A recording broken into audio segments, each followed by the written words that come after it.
Hi hi hello ನಮಸ್ಕಾರ ಎಲ್ಲರಿಗೂ nature spirit 9 ಆಟ್ Kannada ಟಾರೋ card ರೀಡಿಂಗಿಗೆ welcome.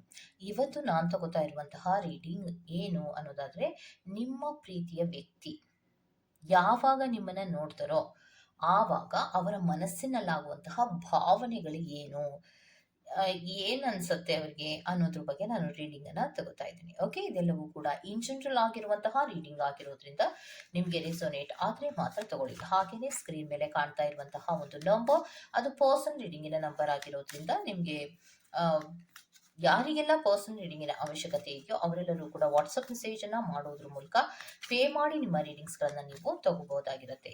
Okay, so reading ಗಳನ್ನ ತಗೊಳ್ಳೋದಕ್ಕೆ ಮುಂಚಿತವಾಗಿ ಪ್ಲೀಸ್ ಸೆಲೆಕ್ಟ್ ಯುವ ಆಪ್ಷನ್, ನಿಮ್ಮ ಆಪ್ಷನ್ ಗಳನ್ನ ಸೆಲೆಕ್ಟ್ ಮಾಡ್ಕೊಳ್ಳಿ.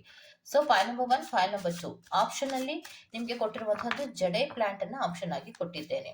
ಸೊ ಜಡೆ ಪ್ಲಾಂಟ್ ಅನ್ನುವಂಥದ್ದು ಒಂದು ಸಕ್ಸಸ್ಸಿನ ಸಂಕೇತವಾಗಿ ನಾವು ಹೋಮ್ ಡೆಕೋರೇಟ್ ಆಗಿ ಕೂಡ ನಾವು ಬಳಸ್ತೀವಿ. ಸೊ ಇಂಡೋರ್ ಪ್ಲಾಂಟ್ ಆಗಿ ನಾವು ಇದನ್ನ ಯೂಸ್ ಮಾಡ್ತಾ ಇರ್ತೀವಿ. ಓಕೆ, ಅದು ನಿಮ್ಗೆಲ್ಲರಿಗೂ ಕೂಡ ಗೊತ್ತಿದೆ, ಅದನ್ನೇ ನಾನು ಆಯ್ಕೆಯಾಗಿ ತಗೊಂಡಿದ್ದೇನೆ. ಓಕೆ, ಸೊ ಆ ಎರಡೂ ಕೂಡ ಜಡೆ ಪ್ಲಾಂಟೇ ಆಗಿರುತ್ತೆ, ಆದ್ರೆ ಪಾಟಿನ ಮೇಲೆ ನಿಮ್ಗೆ ನಂಬರ್ ಅನ್ನ ಮೆನ್ಷನ್ ಮಾಡಿದ್ದೀನಿ. ನಂಬರ್ 1, ನಂಬರ್ 2 ಅನ್ನುವಂತಹ ನಂಬರ್ಸ್ ಅನ್ನ ಮೆನ್ಷನ್ ಮಾಡಿದ್ದೀನಿ. ಯಾವ ನಂಬರ್ ನಿಮ್ಗೆ ತುಂಬಾ ಅಟ್ರಾಕ್ಟ್ ಆಗುತ್ತೋ ಆ ನಂಬರ್ ಅನ್ನ ಸೆಲೆಕ್ಟ್ ಮಾಡ್ಕೊಳ್ಳೋದ್ರ ಮೂಲಕ, ಸೊ ಯಾವಾಗ ನಿಮ್ಮ ಪರ್ಸನ್ ನಿಮ್ಮನ್ನು ನೋಡ್ತಾರೋ ಅವರಿಗಾಗುವಂತಹ ಭಾವನೆಗಳೇನು, ಯಾವ ರೀತಿಯ ಫೀಲಿಂಗ್ಸ್ ಗಳಲ್ಲಿ ಅವ್ರು ಇರ್ತಾರೆ ಅನ್ನೋದ್ರ ಬಗ್ಗೆ ನಾವು ಖಂಡಿತವಾಗಿಯೂ ನೋಡ್ಬೋದಾಗಿರುತ್ತೆ. ಓಕೆ, ಹಾಗೇನೆ ಡಿಸ್ಕ್ರಿಪ್ಷನ್ ಬಾಕ್ಸ್ ನಲ್ಲಿ ಪ್ರತಿ ಫೈಲ್ ಟೈಮಿಂಗ್ಸ್ ಅನ್ನ ಕ್ಲಿಯರ್ ಆಗಿಯೇ ಮೆನ್ಷನ್ ಮಾಡಿರ್ತೀನಿ. ನೀವು ಯಾವ ಫೈಲ್ ಅನ್ನ ಸೆಲೆಕ್ಟ್ ಮಾಡ್ಕೊಂಡಿರ್ತೀರೋ ಆ ಫೈಲ್ ಟೈಮಿಂಗ್ಸ್ ಅನ್ನ ನೋಡಿ ಸ್ಕಿಪ್ ಆಗಿ ನಿಮ್ಮ ರೀಡಿಂಗ್ಸ್ ಗಳನ್ನ ನೀವು ತಗೋಬಹುದಾಗಿರುತ್ತೆ. ಓಕೆ, ರೀಡಿಂಗ್ ಅನ್ನ ಶುರು ಮಾಡೋಣ. Okay, let's start. So spirits please help ಮಾಡಿ. ಫೈಲ್ ನಂಬರ್ 1, ಫೈಲ್ ನಂಬರ್ 1 ಯಾರೆಲ್ಲ ಆಯ್ಕೆಯನ್ನ ಮಾಡ್ಕೊಂಡಿದ್ದೀರೋ ಸೊ ಅವರಿಗೆ ನಿಮ್ಮ ಪರ್ಸನ್ ನಿಮ್ಮನ್ನ ನೋಡಿದ ತಕ್ಷಣ ಅವರಿಗಾಗುವಂತಹ ಭಾವನೆ ಏನು?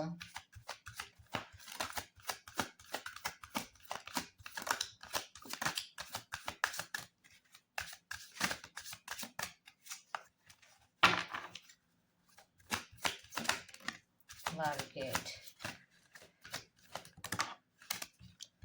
Okay.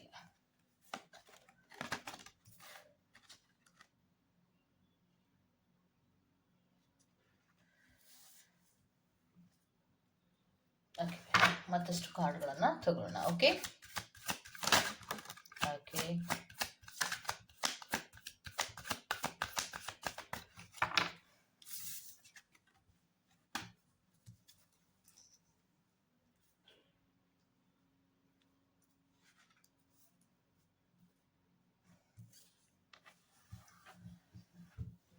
ಸೊ ಅವರಿಗಾಗುವಂತಹ ಭಾವನೆಗಳು ಏನು ಅಂದ್ರೆ ಸೆಪರೇಷನ್, ನಾವಿಬ್ರು ದೂರ ದೂರ ಆಗ್ತಾ ಇದ್ದೀವೇನೋ ಅನ್ನುವಂತಹ ಭಾವನೆಗಳು ಅವರಿಗೆ ಹುಟ್ಕೋತಾ ಇರತ್ತೆ. ಸೊ ಯಾವಾಗ ನಿಮ್ಮನ್ನ ಅವರು ನೋಡ್ತಾರೋ ಅವರಿಗಾಗುವಂತಹ ಭಾವನೆಗಳು ನಿಮ್ಮಿಂದ ನಾನು ದೂರ ಹೋಗ್ತಾ ಇದ್ದೀನೇನೋ ಅನ್ನುವಂತಹ ಭಾವನೆ ಅವರಿಗೆ ಸೃಷ್ಟಿ ಆಗತ್ತೆ ಅನ್ನುವಂಥದ್ದನ್ನ ರೆಪ್ರೆಸೆಂಟ್ ಮಾಡ್ತಾ ಇದೆ. ಮತ್ತೆ ನೀವು ಯಾರನ್ನೋ ಬೇರೆಯವರನ್ನ ವೆಡ್ಡಿಂಗ್ ಮಾಡ್ಕೋತಾ ಇದೆ ಅಂದ್ರೆ ಮದುವೆಯನ್ನ ಮಾಡ್ಕೋಬಹುದೇನೋ ಅನ್ನುವಂತಹ ಮನಸ್ಥಿತಿಗಳಲ್ಲಿಯೂ ಕೂಡ ಅವರು ಇರ್ತಾರೆ. ಸೊ ಏನು ಅನ್ನೋದಾದ್ರೆ ಅವರಿಗೆ ಒಂದು ಭಯ, ಸೆಪರೇಷನ್ ಆಗ್ತಾ ಇದ್ದೀವಿ ಅನ್ನುವಂತಹ ಭಯವೂ ಒಂದು ಕಡೆ ಇದ್ರೆ, ಇನ್ನೊಂದೇನು ಅನ್ನೋದಾದ್ರೆ ನೀವು ಬೇರೆ ಯಾರನ್ನಾದ್ರೂ ಮದುವೆ ಆಗಬಹುದೇನೋ ಅನ್ನುವಂತಹ ಒಂದು ರೀತಿಯ ಫೀಲಿಂಗ್ಗಳು ಅವರಿಗೆ ಸೃಷ್ಟಿ ಆಗ್ತಾ ಇರತ್ತೆ. ಮತ್ತೆ ಇನ್ನೊಂದೇನು ಅಂದ್ರೆ ನೀವು ಅವರ ಸೋಲ್ಮೇಟ್ ಅನ್ನುವಂತಹ ಭಾವನೆಯೂ ಇರುತ್ತೆ. ಅದೇ ರೀತಿ ನಾವಿಬ್ರು ಕೂಡ ದೂರ ಆಗ್ತಾ ಇದ್ದೀವಿ ಅನ್ನುವಂತಹ ಭಾವನೆಯು ಏಕಕಾಲದಲ್ಲಿಯೇ ಮೂಡ್ತಾ ಇರತ್ತೆ. ಅವರು ನಿಮ್ಮನ್ನ ಕೇಳ್ತಾ ಇರೋದು ಏನು ಅನ್ನೋದಾದ್ರೆ, give your relationship A chance, ಒಂದು ಚಾನ್ಸ್ ಅನ್ನ ಮತ್ತೊಮ್ಮೆ ಕೊಡು, ನನಗೆ ಇನ್ನೊಂದು ಚಾನ್ಸ್ ಅನ್ನ ಕೊಡು ಅನ್ನುವಂತಹ ರೀತಿಯಲ್ಲಿ ಅವರು ನಿಮ್ಮನ್ನ ಕೇಳ್ತಾ ಇರ್ತಾರೆ. ಕೇಳಬೇಕು ಅನ್ನುವಂತಹ ಮನಸ್ಥಿತಿಗಳಲ್ಲಿಯೂ ಕೂಡ ಅವರು ಇರ್ತಾರೆ. ಯಾಕೆ ಅನ್ನೋದಾದ್ರೆ, ಹೊಸ ಪ್ರೀತಿಯ ಕಡೆಗೆ ಗಮನವನ್ನ ನೀವು ಕೊಟ್ಬಿಡ್ಬೋದೇನೋ, ನನ್ನನ್ನ ಬಿಟ್ಟು ನೀವು ದೂರ ಹೋಗ್ಬೋದೇನೋ, ರೊಮ್ಯಾಂಟಿಕ್ ಫೀಲ್ಗಳು ಬೇರೆಯವರ ಮೇಲೆ ನಿಮಗೆ ಆಗ್ಬೋದೇನೋ ಅನ್ನುವಂತಹ ಭಯ ಅವರಲ್ಲಿ ಕಾಡ್ತಾ ಇರುತ್ತೆ. ಸೊ ಹೊಸ ಪ್ರೀತಿಯ ಕಡೆಗೆ ನೀವು ಗಮನವನ್ನ ಕೊಡಬಹುದೇನೋ ಅನ್ನುವಂತಹ ಫೀಲಿಂಗು ಅವರಿಗೆ ಆಗ್ತಾ ಇರತ್ತೆ. ಸೊ ಸೆಪರೇಷನ್ ಆಗ್ಬಹುದೇನೋ, ನೀವು ಯಾರನ್ನೋ ಮದುವೆ ಆಗ್ಬಹುದೇನೋ, ಸೋಲ್ಮೇಟ್ ನಾನು ಆಗಿದ್ರು ಕೂಡ ಯಾಕೆ ಇವ್ರು ನನಗೆ ಸೆಕೆಂಡ್ ಚಾನ್ಸ್ ಅನ್ನ ಕೊಡ್ತಾ ಇಲ್ಲ, ಹೊಸ ಪ್ರೀತಿಯ ಕಡೆಗೆ ಯಾಕೆ ಎಂಟ್ರಿಯನ್ನ ಕೊಡ್ತಾ ಇದ್ದಾರೆ ಅನ್ನುವಂತಹ ಭಾವನೆಗಳು ಅವರಿಗೆ ಮೇಲಿಂದ ಮೇಲೆ ಹುಡ್ತಾ ಇರುತ್ತೆ. ಸೊ ಸ್ಪಿರಿಟ್ಸ್ ಯಾಕೆ ಇವ್ರಿಗೆ ಆ ರೀತಿಯ ಭಾವನೆಗಳು ಹುಟ್ಟೋದಕ್ಕೆ ಕಾರಣ ಏನು, ಯಾಕೆ ಸೆಪರೇಷನ್ ಆಗ್ಬೋದು, ಆ ರೀತಿಯ ಭಯ ಇವರಲ್ಲಿ ಕಾಡೋದಕ್ಕೆ ಕಾರಣ ಏನು ಅನ್ನೋದಾದ್ರೆ, ಅವರು ಹೇಳ್ತಾ ಇರುವಂತಹದ್ದು ಹಲವಾರು ಕಾರಣಗಳು ಇದೆ. ಒಂದೇ ಕಾರಣ ಅಂತ ಹೇಳೋಕ್ಕಾಗೋದಿಲ್ಲ. ಫೈನಾನ್ಷಿಯಲ್ ಇನ್ಸೆಕ್ಯೂರಿಟಿಗಳಲ್ಲಿ ಇರೋದ್ರಿಂದ ಅವ್ರನ್ನ ರಿಜೆಕ್ಟ್ ಮಾಡಿ ಬೇರೆಯವ್ರನ್ನ ಮದುವೆ ಆಗಬಹುದೇನೋ ಅನ್ನುವಂತಹ ಫೀಲ್ ನನಗಿದೆ. ಇನ್ನೊಂದು ಹೇಳೋದಾದ್ರೆ, ನಾನು ನಿಮ್ಮನ್ನ ಚೆನ್ನಾಗಿ ನೋಡ್ಕೊಳ್ಳಲ್ವೇನೋ ಅನ್ನುವಂತಹ ರೀತಿಯಲ್ಲಿ ನೀವು ನನ್ನಿಂದ ದೂರ ಹೋಗ್ಬೋದೇನೋ ಅನ್ನುವಂತಹ ಫೀಲಿಂಗ್ ಅವರಲ್ಲಿ ಇದೆ. ಕೆಲವೊಬ್ರು ಏನ್ ಹೇಳ್ತಾರೆ ಅನ್ನೋದಾದ್ರೆ, ಪ್ರೀತಿಯ ವಿಚಾರದಲ್ಲಿ ಸೆಪರೇಷನ್ ಅನ್ನೋದು ಇದೆ. ಓಪನ್ ಆಗಿ ನೀನೇನು ಮಾತಾಡೋದಿಲ್ಲ. ಸೊ ಅದಕ್ಕೋಸ್ಕರವಾಗಿ ನಾನು ದೂರ ಹೋಗ್ತೀನಿ ಅನ್ನುವಂತಹ ರೀತಿಯ ಕಾರಣಗಳನ್ನ ಕೊಡ್ತಾ ಇದ್ದಿರಬಹುದು. ಆದ್ರೆ ಅವರಿಗೆ ನಿಮ್ಮನ್ನ ನೋಡಿದ ತಕ್ಷಣ ಅವರಿಗೆ ಆಗುವಂತಹ ಭಾವನೆಗಳಲ್ಲಿ ಒಂದು ಭಯದ ಭಾವನೆ, ಇನ್ನೊಂದು ದೂರ ಆಗ್ತಿವೇನೋ ಅನ್ನುವಂತಹ ಭಾವನೆಗಳು, ನೀವು ಬೇರೆಯವರನ್ನ ವೆಡ್ಡಿಂಗ್ ಆಗ್ಬೋದೇನೋ ಅನ್ನುವಂತಹ ಭಾವನೆಗಳು, ಸೆಕೆಂಡ್ ಚಾನ್ಸ್ ಆದ್ರೂ ನೀವು ಕೊಡಬಹುದಾಗಿತ್ತು, ಆದ್ರೆ ನೀವು ಕೊಡ್ತಾ ಇಲ್ಲ ಅನ್ನುವಂತಹ ಒಂದು ರೀತಿಯ ಭಾವನೆಗಳು ಅವರಲ್ಲಿ ಹುಟ್ಕೊಳ್ಳುತ್ತೆ. ಹೊಸ ರೊಮ್ಯಾನ್ಸಿನ ಕಡೆಗೆ ನೀವು ಎಂಟ್ರಿ ಕೊಡ್ತಾ ಇರಬಹುದೇನೋ ಅನ್ನುವಂತಹ ಆಲೋಚನೆಗಳನ್ನ ಮಾಡ್ತಾ ಇರ್ತಾರೆ ಅನ್ನುವಂಥದ್ದನ್ನ ರೆಪ್ರೆಸೆಂಟ್ ಮಾಡ್ತಾ ಇದೆ. ಓಕೆ, ಸೊ ಇದಿಷ್ಟು ಪಾಯಲ್ ನಂಬರ್ 1 ಅವರ ರೀಡಿಂಗ್ ಆಗಿರುತ್ತೆ. ಗೋ ಟು ದ ನೆಕ್ಸ್ಟ್ ಪಾಯಲ್ ನಂಬರ್ 2. ಜಡೆ ಪ್ಲಾಂಟಿನಲ್ಲಿಯೇ ನೀವು ನಂಬರ್ ಇರುವಂತಹ ನಂಬರ್ 2 ಇರುವಂತಹ ಪಾಟ್ ಅನ್ನ ನೀವು ಆಯ್ಕೆಯನ್ನು ಮಾಡ್ಕೊಂಡಿದ್ರೆ ಅವರಿಗೆ ಯಾವ ರೀಡಿಂಗ್ ಬರ್ತಾ ಇದೆ, ಸೊ ನಿಮ್ಮನ್ನ ನೋಡಿದ ತಕ್ಷಣ ಅವರಿಗೆ ಆಗುವಂತಹ ಭಾವನೆಗಳೇನು ಅನ್ನೋದ್ರ ಬಗ್ಗೆ ನೋಡ್ತಾ ಹೋಗೋಣ. Okay, so spirits please help ಮಾಡಿ spirits. Okay,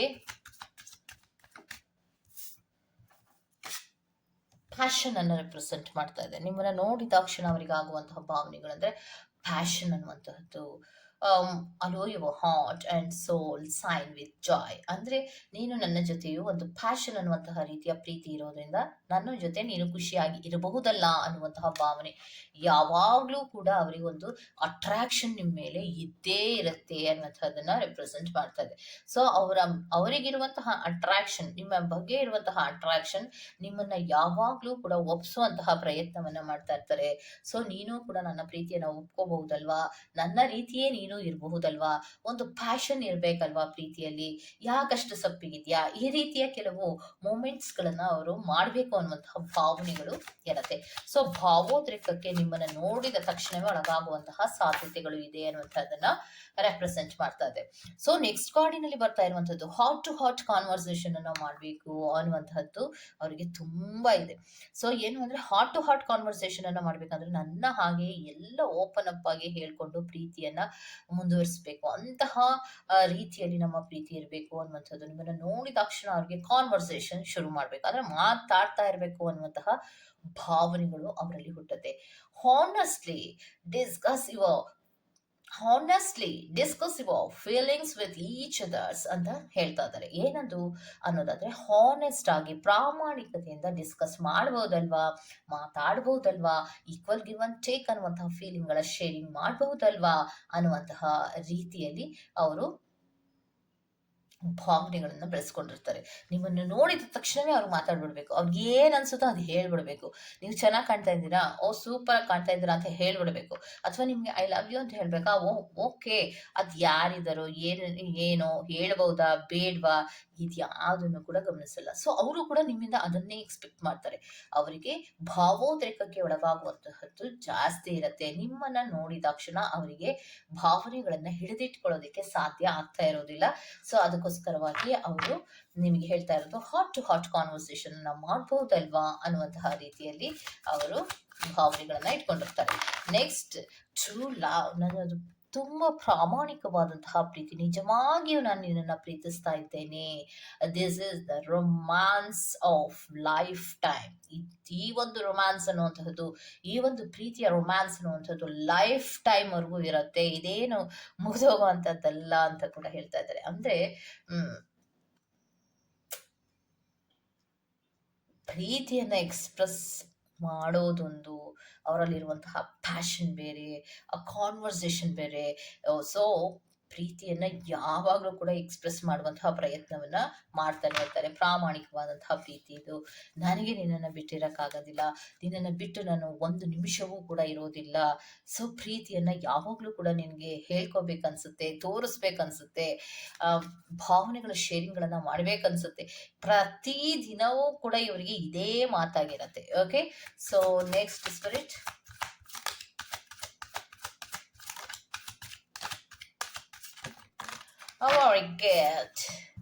make the effort ಅನ್ನು ಎವ್ರಿ ಟೈಮ್ ಹಾಕ್ತಾ ಇರ್ತಾರೆ.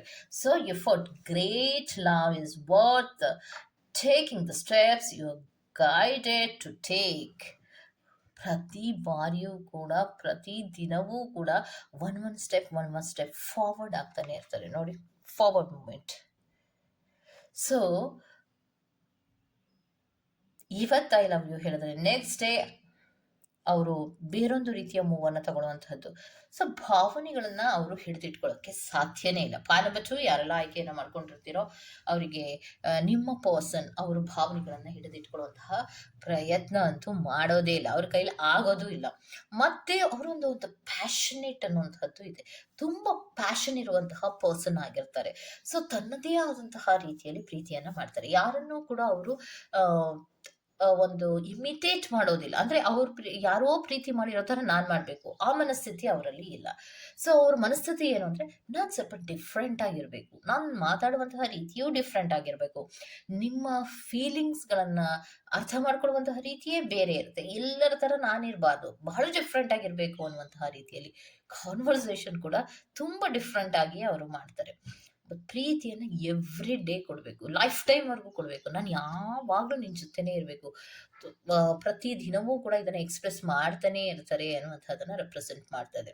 ಅವರಿಗೆ ನಿಮ್ಮನ್ನು ನೋಡಿದ ಕ್ಷಣವೇ ಅವರಿಗೆ ಹಾಕುವಂತಹ ಭಾವನೆಗಳು, ಭಾವೋದ್ರೇಕಗಳಿಗೆ ಒಳಗಾಗಿ ಕೆಲವೊಂದು ಮಾತುಗಳನ್ನು ಆಡ್ತಾನೆ ಇರ್ತಾರೆ. ಸೊ ಒಂದು ನಿಮಿಷ ಕೂಡ ಅವರು ಮಿಸ್ ಮಾಡುವಂತಹ ಪ್ರಯತ್ನವನ್ನ ಮಾಡೋದೇ ಇಲ್ಲ, ಅವ್ರಿಗೆ ಆಗೋದೂ ಇಲ್ಲ.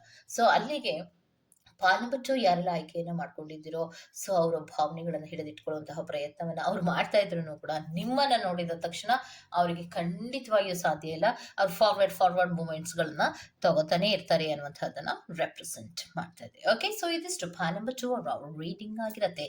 ಈ ತರಹದ ರೀಡಿಂಗ್ ನಿಮ್ಗೆ ಇಷ್ಟ ಆಗಿದ್ರೆ ದಯವಿಟ್ಟು ಸಬ್ಸ್ಕ್ರೈಬ್ ಮಾಡಿ, ಪಕ್ಕದಲ್ಲಿರುವಂತಹ ಬೆಲ್ ಐಕಾನ್ ಅನ್ನ ಪ್ರೆಸ್ ಮಾಡಿ. ನಾನು ನಿಮ್ಮನ್ನ ಮತ್ತೊಂದು ರೀಡಿಂಗ್ ಗಳಲ್ಲಿ ಸಿಗ್ತೀನಿ ಅಂತ ಹೇಳ್ತಾ ಅಲ್ಲಿವರೆಗೂ ಟೇಕ್ ಇಟ್, ಬಾಯ್.